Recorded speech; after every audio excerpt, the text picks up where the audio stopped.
ഞാൻ വളരെ ചെറിയ ഒരു എക്സാമ്പിള് എൻ്റെ ജീവിതത്തിൽ നിന്ന് ഞാൻ നിങ്ങളോടൊരു ചോദ്യമായിട്ട് ഞാൻ ചോദിക്കാം.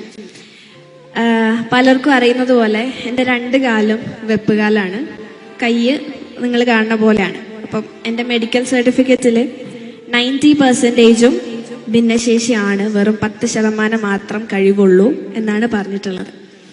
നിങ്ങളുടെ മുമ്പിൽ ഇപ്പോൾ ഒരു എന്താ പറയുക 12 ലക്ഷം രൂപ നിങ്ങളുടെ മുമ്പിൽ കൊണ്ട് വെക്കാന്ന് വിചാരിക്കാം.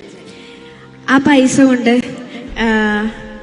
ഒരു ഭിന്നശേഷിക്കാരിയായിട്ടുള്ള എന്നോടിപ്പോൾ നിനക്ക് പുതിയ കാല് വാങ്ങണോ അതോ കാറ് വാങ്ങണോ എന്ന് ചോദിച്ചിട്ടുണ്ടെങ്കിൽ എനിക്ക് പറയാൻ പറ്റുന്നത് എനിക്ക് കാല് വേണമെന്നാണ്.